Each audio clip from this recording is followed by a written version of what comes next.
Hello friends, வணக்கம். Welcome back to channel. இன்றைக்கி நம்மளோட ஈவினிங் பார்த்துக்கிட்டிங்கன்னா ஒரு டீயோட ஸ்டார்ட் ஆகுது.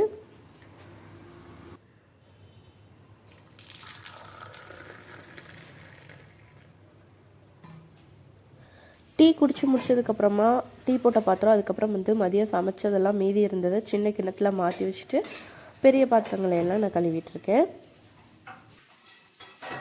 எப்போவுமே மீதி இருக்கிறத நம்ம ஒரு சின்ன பாத்திரத்தில் மாற்றி வச்சிட்டோம்னா ஃப்ரிட்ஜில் இடம் கம்மியாகவும் பிடிக்கும். ரெண்டாவது, நமக்கு அதே சமயத்தில் பவரும் சேவ் ஆகும். பாத்திரம் கழுவிட்டு இருக்கையிலே இடையில தம்பி பேசிகிட்டு இருந்தான். அவன்கிட்ட பேசிகிட்டே பாத்திரம் கழுவி முடிச்சேன். சிங்குக்கு பக்கத்தில் தண்ணி நிறையா சிந்திருந்தது. அதை வைப்பர் வச்சு நல்லா சுத்தமாக தொடச்சி விட்டுறேன். எனக்கு சிங்க் அப்போ க்ளீன் ஆகிடும். நைட்டுக்கு பார்த்துக்கிட்டிங்கன்னா தேங்காய் பாலும் ஆப்பமும் தான் பிளான் பண்ணியிருந்தேன். தேங்காய் பாலுக்காக நான் தேங்காய் எடுத்துக்கிட்டு இருக்கேன். நான் ஒரு இரும்பு கத்தியை வச்சு ஒரு கோடு போட்டு அது சைடில் தள்ளுனேன் அப்படின்னா தேங்காய் எனக்கு எடுக்கிறதுக்கு ஈஸியாக வந்துடும். தேங்காய் சின்ன சின்ன பீஸாக கட் பண்ணி மிக்சியில் போட்டதுக்கப்புறமா 4-5 ஏலக்காய், அது கூட சர்க்கரை போட்டு நல்லா அரைச்சி எடுத்துக்கிறேன். இப்போயே நீங்கள் சர்க்கரை சேர்க்குறனாலும் சேர்க்கலாம், இல்லை தேங்காய் பால் எடுத்ததுக்கப்புறமா தேங்காய் பாலில் சர்க்கரை சேர்க்குறனாலும் சேர்க்கலாம். எனக்கு தேங்காய் பாலில் சர்க்கரை சேர்த்தோம்னா சர்க்கரை கரையாத மாதிரி இருக்கும். அதனால நான் இப்போயே சர்க்கரை சேர்த்துட்டு அடித்து எடுத்துக்கிறேன்.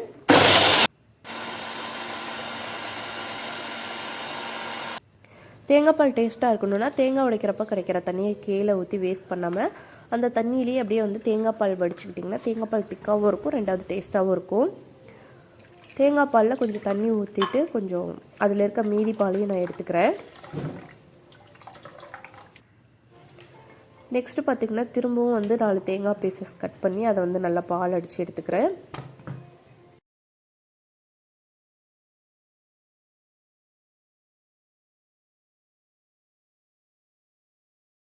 நான் செகண்டாக அடித்த தேங்காய் பாலை நம்ம ஆப்பம் ஊற்ற போகிற அந்த மாவில் மிக்ஸ் பண்ணிக்கிறேன். நீங்கள் மாவு ஆட்டும் போதே தேங்காய் போட்டு ஆட்டினீங்க, இல்லை தேங்காய் பால் மிக்ஸ் பண்ணி ஃப்ரிட்ஜுக்குள்ளே வச்சிங்க அப்படின்னா அந்த மாவுலேருந்து எண்ணெய் பிரிஞ்சு வர்ற மாதிரி ஆயிரும். இந்த மாதிரி எப்போ ஆப்பம் ஊற்ற போகிறீங்களோ அப்போ தேங்காய் பால் அடித்து சேர்த்துக்கிட்டிங்கன்னா உங்களுக்கு ஆப்பம் நல்லா டேஸ்ட்டாகவும் இருக்கும். ரெண்டாவது அந்த எண்ணெய் பிரிஞ்சு வராத மாதிரி இருக்கும், எண்ணெய் கக்கம் அடிக்காத மாதிரி இருக்கும். இப்போ இதை பார்த்துக்கிட்டிங்கன்னா நான் ஓரமாக எடுத்து வச்சுட்டு கிச்சனில் க்ளீன் பண்ணிடுறேன் கவுண்டர் டாப் கையோட. இந்த மாதிரி க்ளீன் பண்ணுறதால எனக்கு வேலை ஈஸியாகவும் இருக்கும், ரெண்டாவது எப்போவுமே க்ளீனாக இருக்க ஃபீலும் இருக்கும். கவுண்டர் டாப் க்ளீனாக இருந்துச்சுன்னா வேலை செய்யறதுக்கே கிச்சனில் எனக்கு ரொம்ப பிடிக்கும். அதனால எப்போவுமே கிச்சன் கவுண்டர் டாப்பை நான் க்ளீனாக வச்சுக்கிறதுக்கு ரொம்பவே ட்ரை பண்ணுவேன். மீதி இருக்க தேங்காவை ஒரு கண்டெய்னரில் டிஷ்யூ பேப்பர்ஸ் போட்டு அதுக்கு மேலே தேங்காய் போட்டு நான் ஃப்ரிட்ஜில் வச்சிடுறேன் மார்னிங் யூஸ் பண்ணுறதுக்காக.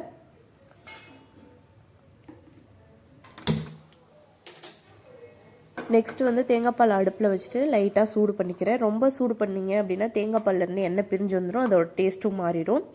அப்படியே கொடுத்தா சளி பிடிக்கும்னு சொல்லுவாங்க, அதுக்காக நான் லைட்டாக ஹீட் பண்ணிக்கிறேன், அவ்வளோதான்.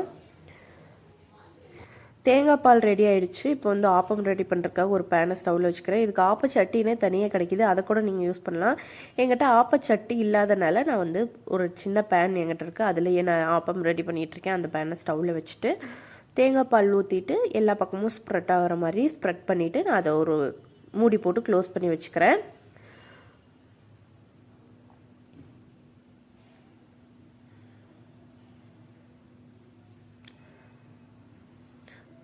க்ளோஸ் பண்ணி வச்சுட்டு குக் பண்ணிங்கன்னா நல்லா சாஃப்டாக வெந்து வந்திருக்கும் ஆப்பம்.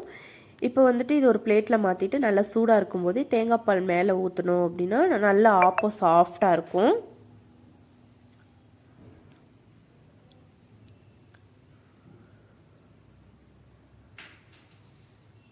இப்போ பார்த்துக்கிட்டிங்கன்னா டின்னர்லாம் முடிச்சதுக்கப்புறமா நான் கிச்சனை க்ளீன் பண்ணிக்கிறேன். ஃபஸ்ட்டு தேங்காய் பால் ஆப்பம் மாவு இதெல்லாம் நல்லா க்ளீன் பண்ணி எடுத்து வச்சுக்கிறேன். ஃபஸ்ட்டு மாவெல்லாம் ஃப்ரிட்ஜில் எடுத்து வச்சிட்றேன். ஏன்னா தேங்காய் பால் ஊற்றினதுக்கப்புறம் மாவு ரொம்ப நேரம் வெளியில் இருந்துச்சுன்னா புளிச்ச மாதிரி ஆகிடும்.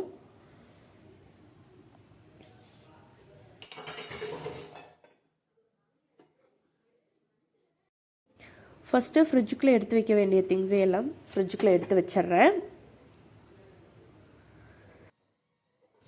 அடுத்ததாக கழுவ வேண்டிய எல்லா பாத்திரங்களையும் எடுத்து சிங்க்கில் வச்சிட்றேன். சிங்க்கில் வச்சதுக்கப்புறமா என்னோடய ஸ்டவ்வை நான் க்ளீன் பண்ணிக்கிறேன்.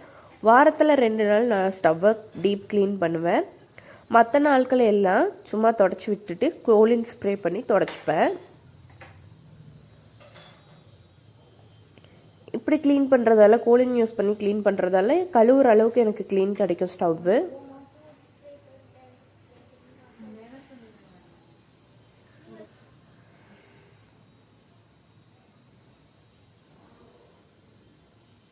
ஸ்டவ்வு க்ளீன் பண்ணதுக்கப்புறமா மறக்காமல் ஸ்டவ்வுக்கு கீழேயும் க்ளீன் பண்ணிக்கிறேன். ஏன்னா நம்ம காலையிலேருந்து சமைச்சதில் ஏதாவது கீழே சிந்தி இருக்கோ, அதனால வந்து ஸ்டவ்வுக்கு கீழே கவுண்டர் டாப் எல்லாம் க்ளீன் பண்ணதுக்கப்புறமா நான் கழுவுன எல்லா பாத்திரங்களையும் எடுத்து அதோட இடத்துல வந்து வச்சிட்றேன். நமக்கு இருக்க பெரிய டாஸ்க் அதுதான். கழுவி முடிச்சதுக்கப்புறமா அதோட இடத்துல எடுத்து வைக்கிறது தான். கையோடு எடுத்து வச்சுட்டு சிங்க்குள்ளே பாத்திரம் போடாமல் அதையும் கழுவிட்டோம் அப்படின்னா நமக்கு நைட்டு வந்துட்டு ஒரு பெரிய டாஸ்க் வந்து கம்ப்ளீட் ஆகிடும். எப்போவுமே சிங்கில் நான் பாத்திரம் போட மாட்டேன், முடிஞ்ச அளவுக்கு கழுவிடுவேன். என்னைக்காவது ஒரு நாள் எனக்கும் முடியாமல் இருக்கும், அன்றைக்கி வந்து சிங்கில் நானும் பாத்திரம் போட்டுருவேன் நைட்டு. பட் ஆனால் காலையில் ரொம்பவே ஹெவியாக இருக்கும் வேலை. அடுத்ததாக வந்து அடுத்த நாளுக்கு தேவையான அரிசி பருப்பு இதையெல்லாம் வந்து நான் கரெக்டாக குக்கரில் எடுத்து வச்சுட்டு ஊற வைக்க வேண்டியது இருந்துச்சுன்னா தண்ணியில் வந்து ஊற வச்சுட்டு அதுக்கப்புறம் போய் தூங்குவேன். இந்த மாதிரி வந்து ப்ரிப்பேர் பண்ணி வைக்கிறனால எனக்கு மார்னிங் ஒர்க் வேகமாகவே முடியும். அடுத்ததாக கெட்டிலில் வந்துட்டு தண்ணி ஊற்றி அதை சூடு பண்ணி வச்சுட்டு போய் படுத்துப்பேன். ஏன்னா காலையில் தண்ணி ஆறிடுக்கும். வாட்டர் பாட்டில் ஊற்றுறதுக்கு குடிக்கிறதுக்கெலாம் வந்துட்டு நமக்கு அப்போதைக்கு நம்ம கெட்டில் போடணும், தண்ணி சூடாக இருக்கும் அப்படின்ற ஒரு இது இருக்காது. வாட்டர் பாட்டில்ஸையும் நான் அப்போவே ஃபில் பண்ணி வச்சுருவேன். எல்லா ஒர்க்கும் முடிஞ்சிருச்சு. ஃபைனலி பார்த்துக்கிட்டிங்கன்னா நம்மளோட கிச்சன் இப்படி தான் இருக்குது. எப்போவுமே பார்த்துக்கிட்டிங்கன்னா என்னோடய நைட் டைம் க்ளீனிங் வந்து இப்படி தான் இருக்கும். உங்கள் எல்லாத்துக்கும் இந்த வீடியோ ரொம்பவே பிடிச்சிருக்குன்னு நான் நம்புகிறேன். நெக்ஸ்ட் ஒரு நல்ல வீடியோவோட சந்திக்கிறேன். அது வரைக்கும் பாய்.